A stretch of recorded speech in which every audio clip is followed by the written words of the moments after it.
मेरे प्यारे भारत के मेरे बहनों और भाइयों, आज मैं बहुत लोगों ने आग्रह किया। वास्तविक मैं आज भारत की अर्थव्यवस्था पर बोलने वाला था, लेकिन सबने आग्रह किया, इसलिए मैं करकरे को किसने मारा ये आपके सामने बिल्कुल सबूतों के साथ सच और मेरी जिंदगी दांव पे लगा के आपके साथ संवाद कर रहा हूँ। ये दो किताबें, एक मुशर्रफ रिटायर्ड डीआईजी की है, ये छोटी हमने निकाली थी, बहुत बड़ी बड़ी किताब उन्होंने लिखी है। और एक मेरे दोस्त है वंजारी, धनराज वंजारी करके, उन्होंने 26 अगरा पर ही एक किताब लिखी थी। और उनका एक ही सेंटेंस मैं आपको पढ़ के दिखाता हूँ कि मैंने सिर्फ 26 अकरा के बारे में होने वाले हमले की अगाऊ कल्पना दी, इसलिए आप मुझे मारना चाहते हैं, आप मुझे झूठ केस में प्रोसिक्यूट करना चाहते हैं। और दूसरा एक अधिकारी है अशोक वाघमारे, वो कंट्रोल रूम के बिंदारी संदेश जिसको कहते हैं, उसने ये संकेत उसको मिला था, वो उसने अपने ऊपर लोगों को बोला। उसको तो एंटी करप्शन की झूठ लगा केस लगाकर प्रोसिक्यूट किया और उसको बर्बाद भी किया। और ये है मुशर्रफ जो रिटायर्ड डीआईजी है। और मैं तो आपको मालूम है कि 1976 से मैं हूँ, जिसको हम मनुवादी कहते हैं। और हम सब प्यारे भारत के बहनों और भाई समझना चाहिए कि हमारे सभी के दुखों की जड़ क्या है और हमारे असली दुश्मन कौन है और हमारे असली मित्र कौन है। यदि हम ये नहीं समझेंगे तो हम किससे लड़ेंगे। तो आज जो करकरे है, ये सिर्फ उन्होंने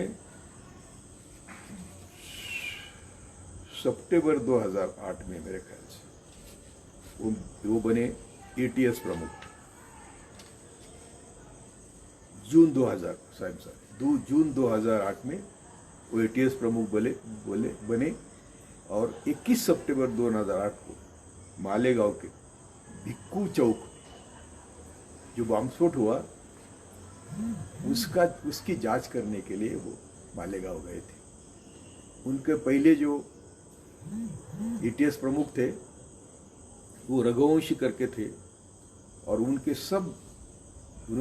करी जांच, ये झूठ थी। ब्राह्मण्यवादी ताकतों की सच बाहर न आए, इसलिए उन्होंने मुस्लिम बच्चों को एक्टिविस्ट बनाया था। और फिर वो सब उसकी चर्चा हो रही थी कि मुस्लिम के बस्ती में बम क्यों डालेंगे। जैसे दलित ही दलितों के ऊपर हमला करते, ऐसा ही दिखाते हैं। ये सब झूठ है। जैसा अभी दिल्ली में दिखाया कि मुस्लिम ने मुस्लिम के ऊपर हमले किए और मुस्लिम बस्तियां जलाई, तो ऐसा कभी हो सकता है क्या? लेकिन ये सिर्फ हमारे देश के आर्यभट्ट ब्राह्मणवादी कर सकते हैं। तो करकरे ने चार्ज लिया और 21 सितंबर को उन्होंने पहला बॉम्ब स्फोट जो हुआ उसकी जांच शुरू की। जांच में जगह पर जो मोटरसाइकिल मिली थी, वो मोटरसाइकिल का बिल्कुल बारीकी से गौर से उसकी देखभाल करी, उसको जांचा, उसके चेसी का नंबर लेके उसकी मालकिन मिली, वो प्रज्ञा ठाकुर। तो प्रज्ञा ठाकुर को उन्होंने कस्टडी में लिया। तो उसके इंट्रोगेशन में उनको दो नाम मिले, पहले श्यामलाल शाहू और शिव नारायण कलसंगरा, ये दोनों ही आरएसएस के संबंधित थे, भाजपा के संबंधित थे। उसके बाद जो ना जांच शुरू हुई और वो बड़ा एक छलकपटी डाव या खेल निकला। जो महात्मा गांधी का खून हुआ उससे भी बड़ी कॉन्स्पिरेसी करकरे को महसूस हुई।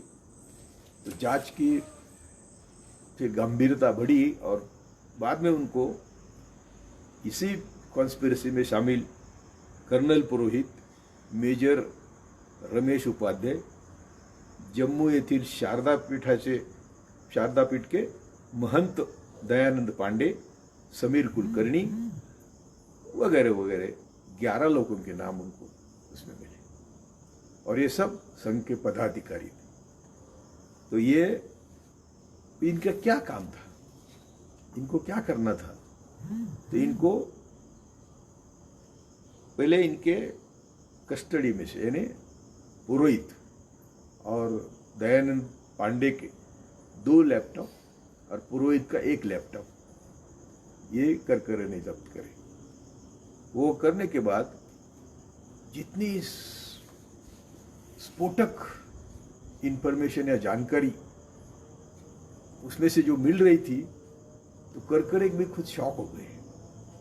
और ये लैपटॉप क्या कहते हैं कि इनका आर्यवर्त हिंदू राष्ट्र की स्थापना करने का इरादा था। इसके लिए वो दोनों लैपटॉप खुल के जो देख रहे थे तो खजाना था, इंफॉर्मेशन का खजाना था। इनकी कई मीटिंग हुई और ये कार्रवाई इन्होंने 2002 से शुरू करी थी। इसलिए ये जांच की गांभीर्य समझकर करकरे ने बहुत अच्छी तरह निष्प्रूप जांच करने की शुरुआत करी। अभी जिन्होंने किया था उनको तो मालूम था कि ये सच कर रहा है, और ये जो सच कर रहा है इसको चुप कैसे बिठाए। तो अडवाणी तब के प्राइम मिनिस्टर मनमोहन सिंह के पास गए, बोले हमारे साधु संत अरेस्ट हो रहे हैं, हमारी इज्जत जा रही है।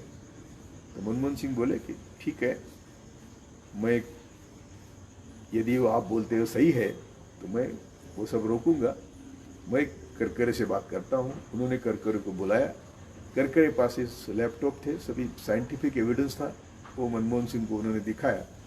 मनमोहन सिंह भी अवाक हो गए। तो फिर मनमोहन सिंह ने अडवाणी को फोन किया कि देखो मैं करकरे को बुलाया, उनके पास बहुत स्ट्रांग एविडेंस है आप लोगों के खिलाफ, तो मैं उनको आपके पास भेजता हूँ, आप भी खुद उनसे बात करिए। तो करकरे अडवाणी को मिलने गए, लेकिन उनके साथ वहाँ के जो, जैसे आज डोवाल है देश के सुरक्षा प्रमुख, वैसे M.K. नारायण करके थे, वो भी उनके साथ गए। M.K. नारायण अभी भी संघ के साथ काम करते हैं, विवेकानंद इसमें बैठते हैं। तो अडवाणी की खातरी हो गई, अडवाणी चुप बैठ गए। तो जब करकरे वापस आए तो कितने देखो ना, सितंबर 2008 और 26/11 2 महीने में, 1-1.5 महीने में करकरे को मार डाला। तो काम शुरू हो गया कि करकरे को किसी तरह पर रोकना चाहिए। तो ये जो लैपटॉप है उनमें से थोड़ा 2-3 बातें मैं आपको बोलता हूं। ये उनकी जो मीटिंग हुई वो फरीदाबाद में जनवरी 2008 में हुई। वो मीटिंग का जो वृत्तांत है वो ऐसा है कि हमें आर्यवर्त हिंदू राष्ट्र की स्थापना करनी है। हम संविधान को मानते नहीं, हमें यानी अभिनव भारत उसमें था। हमारा प्रमुख उद्देश्य संविधान को कुचलकर उसके जगह हमारी मनुस्मृति, वेद, इसके ऊपर आधारित राज्य की स्थापना करनी है। ये उद्देश्य स्थापना साध्य करने के लिए हमारा दुश्मन कौन है? तो मुस्लिम संगठन। तो फिर मुस्लिमों के ऊपर बॉम्ब इसमें तय ऐसा हुआ कि प्रज्ञा ठाकुर और बाकी लोग आदमी देंगे, यानी ट्रेंड आदमी, और आरडीएक्स पुरोहित देगा। तो ये तय हुआ, ये मीटिंग तय हुई और वहाँ से काम शुरू हो गया है। ये जनवरी 2008 की बात, 8 की बात है। तो बाद में फिर ये सब लैपटॉप और ये सब कर ने 1-2 दिन पहले किया, कोर्ट में दाखिल की। तो कोर्ट में दाखिल करने के बाद उनको ये सब दोनों तीनों लैपटॉप की माहिती, इंफॉर्मेशन जो थी, उसको स्क्रिप्ट बनाना था। तो उन्होंने तब तक सिर्फ 2-3 सीडी की स्क्रिप्ट बनाई थी और वो भयंकर थी। वो हमने फेसबुक पे कई बार डाली है। 18-19 बम स्फोट संघ या उनकी पिलावड़ जिसको हम कहते हैं, उन्होंने करे थे। और ये सभी मुस्लिम मस्जिद, मुस्लिम बस्ती, रेलवे, वो जो पाकिस्तान जाने वाली रेलवे थी उसमें ये सब उनके किया। तो ये सब जब चल रहा था तो सभी भारत के पेपर, आप तो जानते हैं सब लोग कि राज किसी का भी हो, संविधान और संविधान के तहत कारोबार करने वाली सभी की इंस्टीट्यूशंस हम बोलते हैं जिसको, उसमें सब ब्राह्मणवादी बैठे हैं। एक भाई आरएसएस का प्रमुख होता है, दूसरा भाई आईबी का प्रमुख होता है, दामाद पुलिस का प्रमुख होता है, तो ससुर आरएसएस का प्रमुख होता है। ऐसे चिपका के सब, जुडिशरी में मैं था, जुडिशरी में गोलवल करके फोटो लगाने वाले बहुत जजेस थे। तो जुडिशरी तो रहा क्या, ब्यूरोक्रेसी उनकी, जुडिशरी उनकी। तो ये तो हजारों साल से आ रहा है। कोई मुसलमान यहाँ हमला करने नहीं आया, मोहम्मद बिन कासिम ने इन्होंने लाया था। और सबका काम था कि जो परदेश से आया उसका कारोबार इनके हाथ। ब्रिटिश आए, कारोबार इनका, मुगल आए, कारोबार इनका। इतना कारोबार था इनके, इतने उसके ऊपर कब्जा था कि औरंगजेब का हेर प्रमुख हरि पंडित, वो मोरोपंत पिंगळे अष्टप्रधान मंडल का एक सभासद, उसका साला था, बहनोई। तो ये थोड़ा मतलब ऐसा है कि कांग्रेस का राज हो, किसी के पास देखो, कांग्रेस का राज सिक्योरिटी प्रमुख एमके नारायणन, संघ का आदमी, आरएसएस का, आईबी का प्रमुख, रॉ का प्रमुख, सभी ब्राह्मणवादी थे और राज्य कांग्रेस का था। तो जब ये हमले की बात होती है तो हमको लोग बोलते हैं कि मुसलमानों ने हमला नहीं किया। क्या किया ना, मुसलमान जो आने वाले थे उनकी इंफॉर्मेशन अमेरिका के गुप्तचर ने हमारे रॉ को 18 नवंबर 2008 को दी थी। 18 नवंबर का मतलब है 26 नवंबर, यानी 8 दिन पहले इनको इंफॉर्मेशन रॉ की दी थी।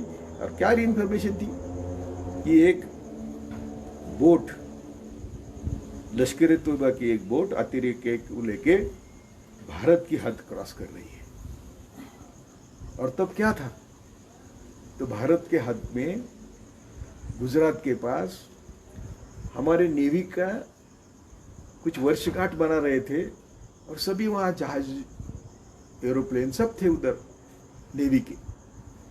तो एक एंगड़े करके ऑफिसर है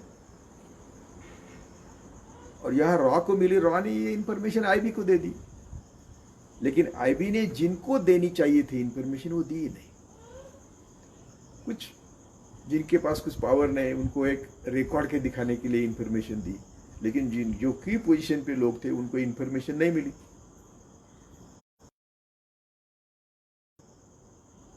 ने अपने उनका था तो वो कबीर किया, दूसरी शिप बदली, और वो जब सब नेवी हमारी समुद्र में थी तो भी वो लोग ये आते हैं कि यहाँ है। ये सब मालूम था कि उसको सिर्फ आईबी और रॉ को।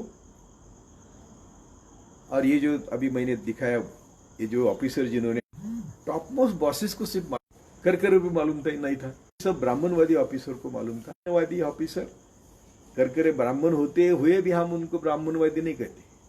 तो समझ लेना कि ब्राह्मण्यवादी क्या है और ब्राह्मण क्या है। ये लोग आए, उन्होंने वो जो अभी मनोरा है उसके बाजू में उतरे, तो एक लेडी है, उसका नाम है, उसने उनको देखा। उन्हें देखने के बाद उन्होंने कहा कि 8 लोग उतरे, और 8 लोग उतरे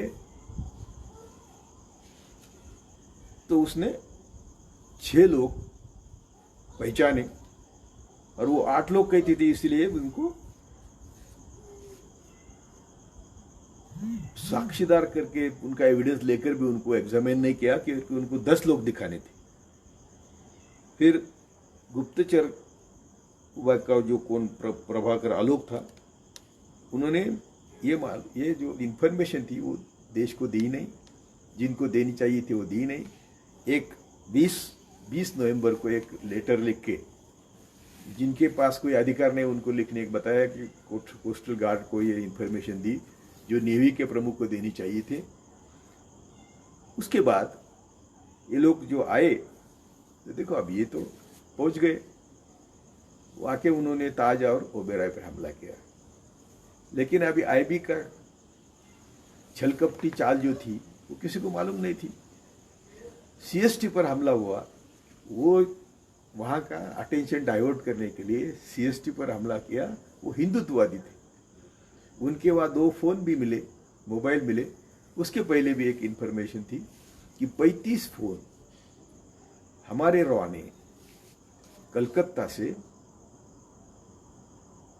पाक व्याप्त कश्मीर में 35 कार्ड भेजे, और वो अतिरेकों के गैंग को दिए थे, ताकि अतिरेक गैंग की इंफॉर्मेशन आपको मिले। तो ये सब टेलीफोन, उसमें से 2 3 टेलीफोन अतिरेके के पास थे, उसकी इंफॉर्मेशन हमारे सरकार को थी, यानी एक डिपार्टमेंट को थी। सरकार बहुत दूर होती है, ये ब्राह्मण्यवादी ऑफिसर के पास थी।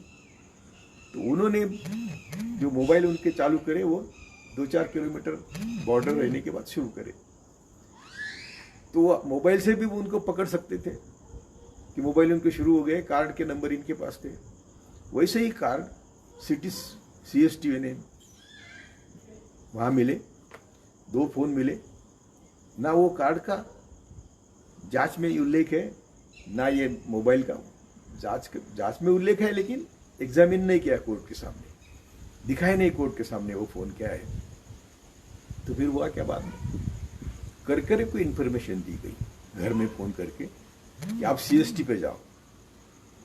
असल में सीएसटी पे मुस्लिम अतिरेकी आए नहीं थे, वो सीएसटी पे गए तो उनको बोला कि तब तक वो सीएसटी का हल्ला खत्म हो गया था। और वो जो हिंदू अतिरेकी थे, हिंदुत्ववादी, फिर हिंदू को लगता है हमारे खिलाफ है। हिंदुत्ववादी और हिंदू में फर्क है, ब्राह्मण्यवादी और ब्राह्मणों में फर्क है।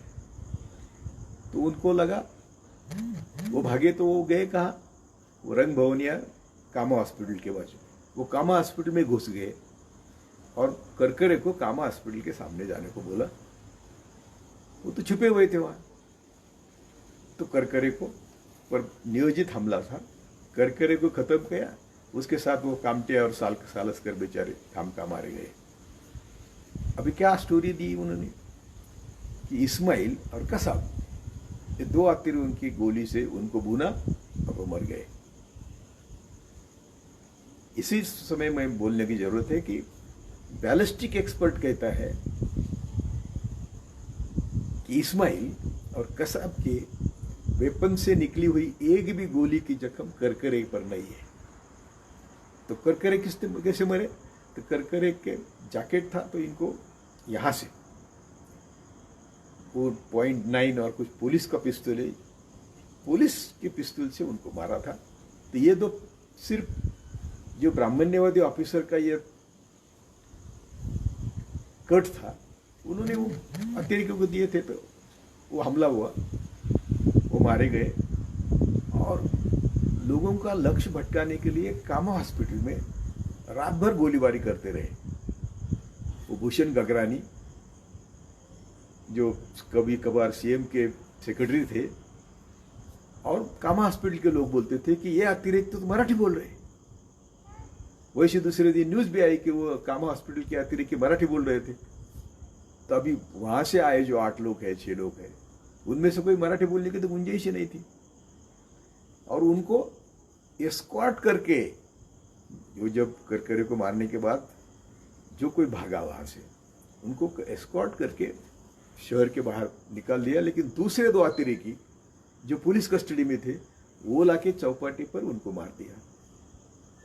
रात भर home minister centre, home minister state, chief minister state रात को 1:30 बजे से सकाळी 10 बजे तक प्रेस को और टीवी को कहते थे कि सभी अतिरेकी मार दिए। लेकिन सभी अतिरेकी मार दिए, ये तो आईबी का खेल खत्म हो गया। लेकिन आईबी को तो खेल जिंदा रखना था। आईबी ने रात को 1-2 बजे एक फोटो, कसाब का फोटो, उनके दोस्त प्रेस को दिया, और वो प्रेस में दूसरे दिन सुबह आया कि ये सीएसटी के पास ये अतिरेकी मिला। उसका नाम किसी ने नहीं लिया था, कसाब का नाम तक किसी ने नहीं लिया। सुबह तक ये अतिरेकी की बात हो रही थी, लेकिन ये बात दोनों होम मिनिस्टर, चीफ मिनिस्टर नहीं बोल रहे थे। तो अभी जब ये जो फोन की बात करी मैंने, ये फोन से वो पाकिस्तानी अतिरेकी उनके जो पाकिस्तान में बाप थे उनसे कॉन्वर्सेशन कर रहे थे। तो उन्होंने, हम इधर ओबेराय में है, ताज में है, इधर ऐसा हो रहा है, वैसा हो रहा है, वो उधर से डायरेक्शन देते थे, रहे थे, ये करो वो करो।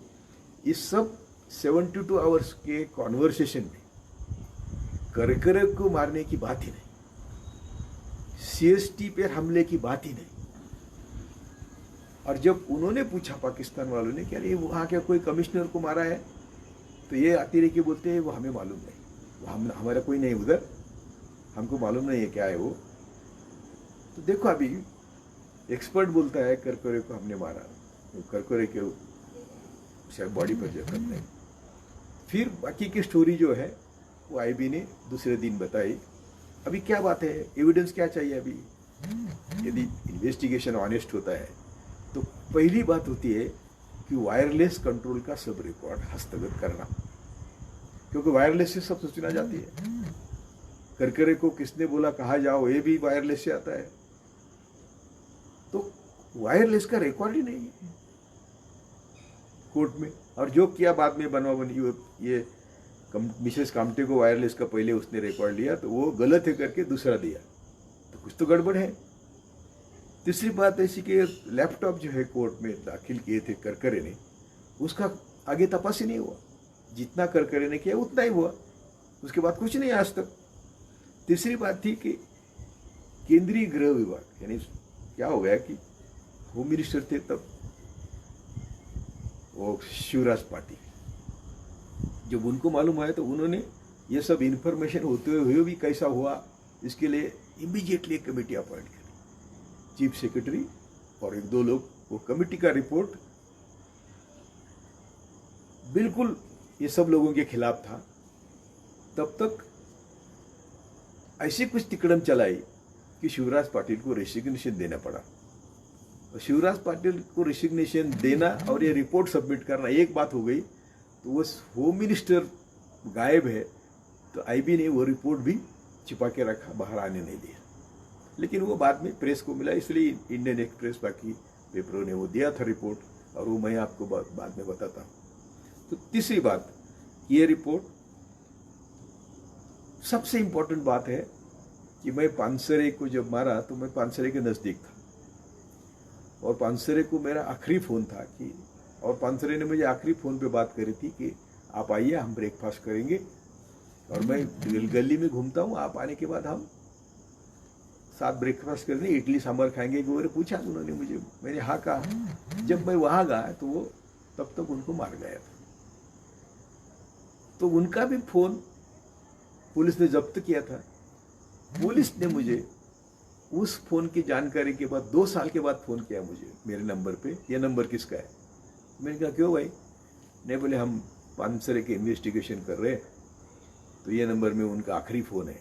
मैंने कहा शर्म आती है आपको, 2 साल के बाद आप फ़ोन करते हैं तो दूसरे दिन पहले दिन आना चाहिए था फ़ोन कि ये कौन का नंबर है। और फिर मैंने बोला कि तो ऐसा पानसरे का फ़ोन जब्त किया लेकिन इन्वेस्टिगेशन नहीं किया, लेकिन यहाँ करकरे का फ़ोन जब्त ही नहीं किया। यदि वो करते तो करकरे के मोबाइल से इन्फॉर्मेशन मिलती। जैसा अभी दिग्विजय सिंह ने कहा कि करकरे ने कुछ घंटे पहले बोला था कि मेरी जिंदगी में खतरे में। करकरे ने दिग्विजय सिंह को फोन करके बोला था कि मेरी जिंदगी खतरे में है। दिग्विजय सिंह ने वो टेलीफोन कंपनी का रिकॉर्ड लेके प्रेस को दिया था, लेकिन करकरे का फोन ही गायब हो गया। मैंने बोला था CST पर 2 फोन मिले थे, मोबाइल फोन, वो भी जांच में लिए नहीं। यानी जो महत्व वो फोन से इंफॉर्मेशन ऐसी है कि वो 2 फोन से वो अतिरेकी सातार के किसी प्रतिष्ठित आदमी से बात कर रहे थे, CST से। जब पुलिस ने उनको घेरा, जो पुलिस घेरते उनको मालूम नहीं ऊपर वाले का क्या चला है, तो किसी अधिकारी ने उनको वहां से छोड़ दिया, तो वो भागे। तो भागते समय उनके 2 फोन वहां गिरे, तो उन पे रिकॉर्ड की जांच थी, लेकिन वो जांच भी चार्जशीट में नहीं आई। कामा हॉस्पिटल, मैंने बोला कामा हॉस्पिटल के अतिरेकी मराठी बोल रहे थे, कामा हॉस्पिटल का इंसिडेंट ही नहीं है पेपर में कि कामा हॉस्पिटल के अतिरेकी उन्होंने रात को 1:30 बजे तक या 5 बजे तक वहाँ गोलाबारी करी, लोगों का लक्ष्य डाइवर्ट करने के लिए। कोई मरा नहीं, कुछ नहीं, लेकिन बंदूक उड़ाते रहे, और उसमें से 2 लोगों ने नीचे जाके करकरे को मारा था। तो 2 हो गए, 4 हो गए। तो गगरानी ने इंक्वायरी करने के बाद उनको भी बोला कि ये सब अतिरेकी मराठी बोल रहे थे। उन्होंने टाइम्स ऑफ इंडिया को बोला, टाइम्स ऑफ इंडिया की न्यूज़ है, अभी देखो न्यूज़ देखो कि सब अतिरेकी मारे। ये सुबह 10 बजे तक न्यूज़ थी, टीवी पर थी, प्रेस में थी। कसाब का फोटो दिखाने पर 1-2 पेपर ने वो फोटो दिखाया, लेकिन कसाब का नाम भी नहीं दिखाया। अभी वो जो महिला मैंने उल्लेख किया था, वो अनीता उदयिया करके मच्छीमार महिला है, उसने 8 लोगों को देखा था एक किनारे पर। 6 लोग उसके बधवार पार्क के घर के बाजू में से चले गए, और उसको जब पूछा कि कितने लोग देखे, तो 8 देखे। तो इनको 10 दिखाने थे। जो 2 इनके कस्टडी में थे वो जाके चौपाटी पे मारे एक, और एक को जिंदा रखा। उनका करकरे के मारने से कोई ताल्लुक नहीं। तो उसको जब उसकी साक्ष्य ली तो उन्होंने बोला कि नहीं, और सी इंसिस्टेड कि नहीं मैंने 8 ही लोग देखे। तो उसको विटनेस बनाने की बजाय उसको प्रोसिक्यूट किया। तीसरा, कामा हॉस्पिटल के टेरेस पे भी 3 मोबाइल मिले। ये टेरेस की कहानी जब जांच हो रही थी तो वो 3 मोबाइल मिले। वो ये जो मिले उनका भी कौन सा भी तपास नहीं हुआ, जांच नहीं हुई। तो CST के 2 मोबाइल, कामा के 3 मोबाइल, खुद करकरे का मोबाइल, और वो 35 कार्ड दिए थे रॉ ने, और इन्फॉर्मेशन दिए थे कई। ऐसा कि ये रॉ का काम वो लोग करते हो। हमारे रॉ ने उनके अतिरेकी के पास वो 35 मोबाइल घुसेड़ दिए थे। उसमें से 3-4 मोबाइल अतिरेकी लेके आए थे वापस नंबर, उनके मोबाइल भी जब्त नहीं किए। तो फिर ये करकरे को किसने भेजा? तो एक न्यूज ऐसी कि वो रघुवंशी, जिसके पास से करकरे को तपास मिला था, वो ATS का प्रमुख था, उसने झूठ तपास किया, इसलिए करकरे की अपॉइंटमेंट हुई थी। तो सब करकरे को मारने के जिम्मेदारी कोई ब्राह्मणवादी ऑफिसर, उसमें एक राकेश मारिया को भी शामिल कर लिया था। राकेश मोरिया को कमिश्नर बनाया, बाद में सब सीनियर पुलिस ऑफिसर छोड़ के राकेश मारिया को बनाया था। तो उसका प्रॉमिस होगा। तो वो रघुवंशी ने, एक स्रोत ऐसा कहता है कि रघुवंशी ने बोला तू जा कामा के लेन में, और वो खुद नहीं गया, और वो जो हुआ तो करकरे का खुद। यानी जब ये सब हो रहा था तो सब टीवी चल रहे थे, तो सब टीवी के फुटेज की सीडी हमारे पास है। वो सीडी में जो दिखाया वो सब स्टोरी बाद में दूसरे दिन यानी रात को ही बदलना शुरू हो गया। जब उनको मालूम हुआ कि सब अतिरेकी मारे तो 2 अतिरेकी खड़े किए, क्योंकि स्टोरी बनानी थी। तब से आईबी की स्टोरी अलग चल रही थी, टीवी पे स्क्रीनिंग अलग हो रहा था, गृह मंत्री दोनों तीनों और चीफ मिनिस्टर अलग बोल रहे थे। ये सबका जो हम क्रिमिनल लॉयर की तरह नजर से देखेंगे तो गड़बड़ है। वो इसका रिकॉर्ड नहीं दिया वायरलेस का, और वायरलेस ऑफिसर जो बोला था हमला होने वाला उसको सस्पेंड किया, उसको प्रोसिक्यूट किया, उसको बर्बाद किया। दूसरा हमारा बंजारी जो बोल रहा था सर्विस करा कि मैं इंफॉर्मेशन देने की मेरी इतनी सजा क्यों देते हो मुझे, और उसमें वो सब जो अभी उसके बाद वो सत्यपाल उधर जाके मिनिस्टर बना, बीजेपी में गया। जो भी ऑफिसर रिटायर होता है बीजेपी में जाता है, तो फिर ये जिंदगी भर क्या करते? जो भी आईबी का प्रमुख रिटायर होता है संघ में जाता है, एम.के. नारायण संघ में जाता है। तो ये सब जब किसी भी पार्टी के सरकार में जब पद पर बैठते हैं तो ये सब संघ के दलाल करके बैठते हैं, वो पार्टी का यानी किसी सरकार का काम नहीं करते। तो फिर करकरे के बाद में मैंने बोला कि कामा हॉस्पिटल में करकरे मारने के बाद भी गोलीबारी चल रही थी, और फिर अभी कोर्ट का निकाल, कोर्ट ने जजमेंट दिया, बहुत बड़ा जजमेंट है, लेकिन कोर्ट में ये लिखा है कोर्ट ने कि उनका सुबह से वो पुलिस रात तक लश्कर तोयबा और लश्कर अतिरेकी उनका 284 बार कन्वर्सेशन हुआ। उसमें एक ही बार सीएसटी, कामा भवन या करकरे के मर्डर की बात नहीं है। जब अतिरेकी और उनके बाप पाकिस्तान में बात कर रहे हैं तो बात होनी चाहिए थी ना, हुई नहीं, क्योंकि उनका ताल्लुक ही नहीं था। तीसरी बात ऐसी कि जब जजमेंट दिया तो जजमेंट में जज ने लिखा है कि हमें एक्सपर्ट का एविडेंस मेरे सामने है, और वो कहता है कि करकरे के बॉडी पे एक भी जख्म उनकी नहीं है। अभी जो गुप्तचर यंत्रणा की पहली अपॉइंटमेंट हुई थी जो शिवराज पटेल ने करी, उनका रिपोर्ट, उसके बाद दूसरी इंक्वायरी हुई, उनका रिपोर्ट, और ये सब रिपोर्ट जब उसको बदला तो वो सब गायब होने लगे। लेकिन इंडियन एक्सप्रेस, हिंदुस्तान टाइम्स, इन पेपरों ने वो रिपोर्ट पैदा की। उनका कहना है कि हमारे पास उसकी डिटेल्स है, रिपोर्ट है। और फिर निष्कर्ष क्या निकला कि जब अतिरेकी आने वाले थे, आईबी रॉ को मालूम था, आईबी ने जो इन्फॉर्मेशन नीचे देने वाली थी, देने की जरूरत थी, यानी बम्बई पुलिस को देने की जरूरत थी, नेवी को देने की जरूरत थी, वो दी नहीं।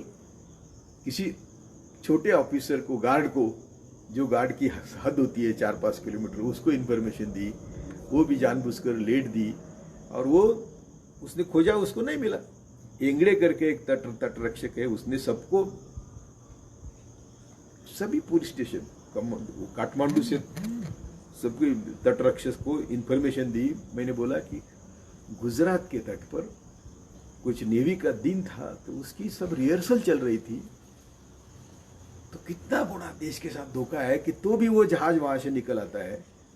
और ये जो इंडियन एक्सप्रेस, हिंदुस्तान टाइम्स के न्यूज आइटम जो है, वो हम सब लोगों ने इसके, उन्होंने डॉक्यूमेंट के सहित रिपोर्ट दिया है कि इन्फॉर्मेशन थी, यानी इन्फॉर्मेशन थी 10 दिन 8 दिन अगोदर थी, पहले थी। इसके मुताबिक तो बहुत पहले थी, बंजारी के मुताबिक, वाघमारे के मुताबिक बहुत पहले थी। यानी वो जो वायरलेस का रिकॉर्ड छाननी करते तब उनको इसको मालूम था, उनको मालूम था। जिन्होंने ये इन्फॉर्मेशन देने की कोशिश की उनको सस्पेंड किया, और ये छिपाने की बात। तो क्यों छिपाया? अभी करकरे के ये पीछे, करकरे को मारने पर ये क्यों तुले हुए थे? जैसे हम सबको मारते पहले आए, हम आप देखो ना, जो शक्ति ने इनके खिलाफ काम किया, ब्राह्मणवादियों की, वो कभी कुदरती मौत से मरे नहीं।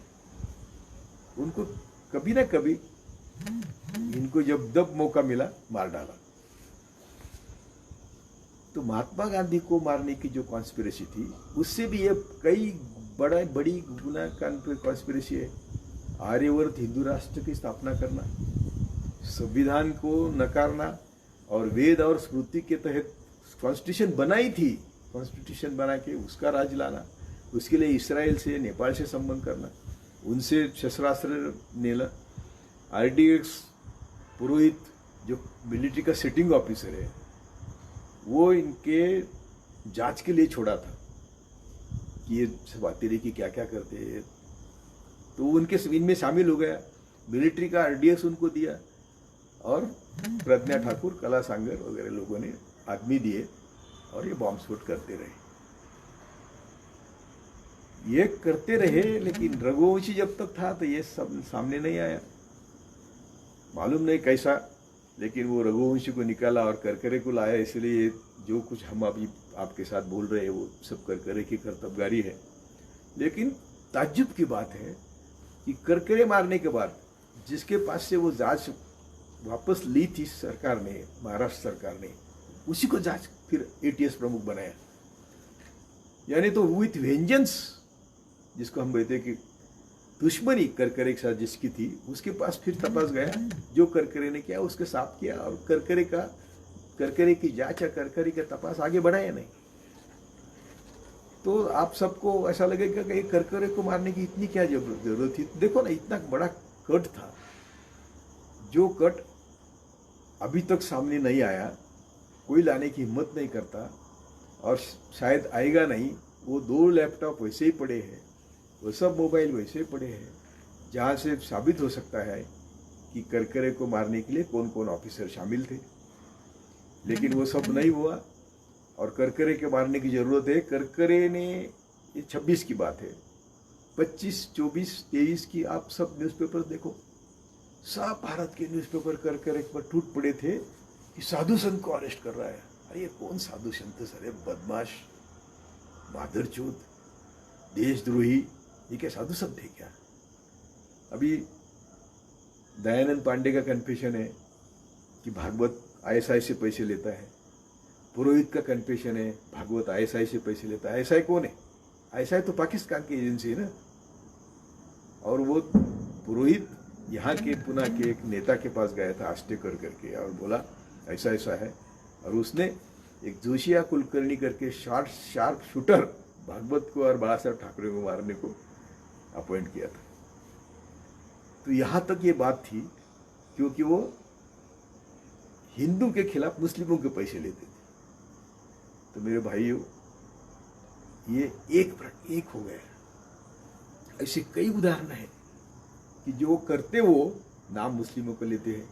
अभी मैं यदि दिखा सकता हूं तो एक वीडियो में दिखा सकता हूं कि मुस्लिम बच्चे को ये पुलिस अंदर लेते हैं, उनको इतना टॉर्चर करते हैं कि तुम आतंकवादी बोलो। अभी मेरे फेसबुक पे आप खंगालेंगे मेरा फेसबुक तो आपको मालूम होगा कि मैंने सब वीडियो डाले हैं। उनकी जिंदगी बर्बाद कर देते हैं। जो अफजल गुरु की बात करते हैं, अभी मैं वो जेएनयू के स्टूडेंट ने करी तो उनको देशद्रोही, यानी टुकड़े टुकड़े गैंग। तर टुकड़े टुकड़े गांव हरामजादे तुम है, वो नहीं है। तो अफजल गुरु मेडिकल डॉक्टर था, वो आतंकवादी बना, लेकिन उसने सोचा कि ये ठीक नहीं, तो वो सरेंडर हुआ। पुलिस ने उसको अपने कब्जे में लिया और मरे दम तक उसका इस्तेमाल आतंकवादियों को पाकिस्तान से भारत लाके हमले करने के लिए उसका इस्तेमाल किया। जो संसद पर हमला हुआ उसकी हत्या की पुलिस ने भेजे उसके साथ, और संसद पे हमला हुआ। तो ये ऐसा क्यों करते हैं? वैसे ही गुजरात के इशरत जहां शहाबुद्दीन, वो पुलिस के कस्टडी में थे। वहां का एटीएस प्रमुख राजन प्रियदर्शन बोलता है कि वो मेरे कस्टडी में थे, उनको बाहर लिया और आतंकवादी करके मार दिया। तो हमेशा देश को अशांत रखने की ये साजिश होती है। बाबरी मस्जिद गिराई, क्या मिला उनको? राम मंदिर कहीं बना सकते हैं, अरे घट घट में राम है, हमारे दिल में ईश्वर है। ईश्वर तो सबने कहा है, हमारे सब संतों ने कहा है। ज्ञानेश्वर भी कहते हैं कि ईश्वर घट घट में है। तो ईश्वर के लिए मंदिर की जरूरत नहीं। ईश्वर के जन्म और मरण का सवाल ही नहीं आता। और राम के तो दो बातें बोलता हूं मैं कि मैं आदर करता हूं राम के भक्त समझ ले कि राम एक राजा का बेटा यहां मंदिर में कहाँ आया भाई जन्म लेने। और दूसरी बात ऐसी है कि रामायण महाभारत ये आज तक तो कथानक है। खुद सावरकर बोलते हैं कि हमारा इतिहास हम सिर्फ बुद्ध के बाद लिख सकते हैं, बुद्ध से शुरू होता है, इसके पहले के इतिहास नहीं लिख सकते क्योंकि सबूत नहीं है। तो फिर इतिहास रामायण महाभारत का इतिहास में आया। आप इतिहास बोलते हो उनका, ये बहुत आप देश को गुमराह कर रहे हैं, देश के जवानों का भेजा सड़ा रहे हैं, हिंदू मुस्लिम झगड़ा लगा रहे हैं। हिंदू मुस्लिम कौन है? मैं हमेशा बोलता हूँ कि मुस्लिम हमारे पाकिस्तान के और भारत के ये 99.99% मुस्लिम हमारे ब्लड के हैं। वर्ण व्यवस्था ने उनके ऊपर अन्याय किया। समता के खोज में वो कोई क्रिश्चियन बना, कोई इस्लाम बना, मुस्लिम बना, और वो भी कौन बने? वो तो सब आप पहले आर्यभट्ट ब्राह्मण बने। कोई नीचे के तबके का आदमी पहले ना इस्लाम धर्म स्वीकारा न ईसाई धर्म स्वीकारा, आप लोगों ने स्वीकारा और उसका अनुकरण बाकी लोगों ने किया। तो बहुत देश को अभी तो 6 साल में आपने देश को हजारों साल पीछे ले गए।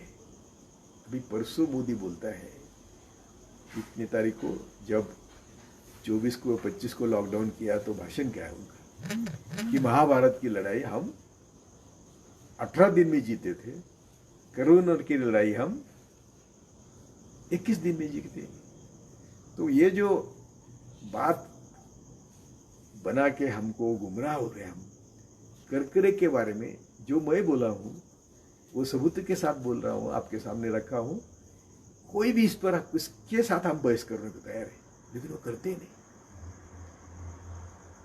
न्यायमूर्ति लोहिया की बात हो, किसी की बात हो, वो अभी ये गुजरात के ऊपर तो कितनी किताबें आई है, कभी उनका खंडन किया है किसी ने? राणा आयुक्त का स्टिंग ऑपरेशन है, जस्टिस सावंत का क्या है? तो ये सब लोग आज जैसे उस समय करकरे के समय सभी ब्राह्मणवादी ताकतों ने साथ आकर करकरे को मारना और उसका सब एविडेंस दबाना, रफा-दफा करना, ये काम किया, वैसा ही आज सभी आर्यभट्ट ब्राह्मण सभी जो की इंस्टीट्यूट पर बैठे हैं, वो मोदी कुछ भी करे उसके खिलाफ सवाल ही नहीं करना। यानी जो प्रजातंत्र है वो संविधान के तहत चलना चाहिए। संविधान ने किसी एक विंग को यानी अंग को, यानी सिर्फ लोक प्रतिनिधि है, सिर्फ ब्यूरोक्रेसी है या सिर्फ जुडिशरी है, उनको अकेले को कारोबार करने का अधिकार नहीं दिया। ये सबका कारोबार एक दूसरे के दायरे में होता है, जिसके उसके दायरे में होता है। यदि कोई दायरा छोड़ता है तो दूसरा उसके ऊपर सवाल करना चाहिए कि तुम यहाँ कहाँ है। और सबका सबसे बड़ा पावर है हमारे सर्वोच्च न्यायालय, उच्च न्यायालय के न्यायमूर्ति, जिनको हम ईश्वर कहते हैं, माता पिता कहते हैं। यदि वो तय करेंगे तो आज की सब जो चल रहा है वो रोक सकते हैं, लेकिन मालूम नहीं। हमारे तो चीफ जस्टिस कई किसी कोट्यावधि करोड़ की गाड़ी के ट्रायल के लिए देखते दिखाते, सब देश दिखाता है। अरे बेटा, तू तेरा इतिहास बना सकता है, वो सुवर्ण अक्षर में लिख सकते हैं यदि तू मजदूरों की बात करता है, किसानों की बात करता है, इस देश के गरीबों की बात करता है, तो तेरा नाम होता। और ये क्या पद है, ये क्या है, ऐसे हमारे खुद के लिए है क्या? तो मैं सबको विनती करता हूँ कि आप सब सोचो, मैं क्यों कर रहा हूँ। ना मुझे ब्राह्मणों का द्वेष है, ना मुझे किसी मोदी शाह का द्वेष है, लेकिन आप लोग जो हर दिन रात दिन गुमराह हो रहे हैं, और ये गुमराह होने के वजह से आपकी सब बर्बादी हो गई है। आप जरा सुनते जाओ, पुण्य भूषण वो वाजपेयी, वो अभिसार शर्मा, उनके सब वीडियोस देखो। आपको बर्बाद करने की साजिश मीडिया तो दिखाएंगे नहीं, सब मीडिया तो बिका गया है। आप वो कोबरा कास्टिंग ऑपरेशन देखो, ये करोड़ों रुपए के मालिक है। अरे वो अंजना कश्यप का मैंने वो एंकर है, उसकी सैलरी बोले 15-20 लाख रुपए महीना है। तो ये कौन है हमारे लोग हैं?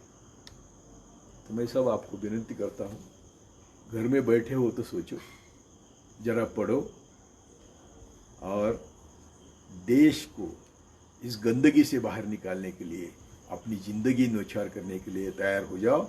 जय भारत।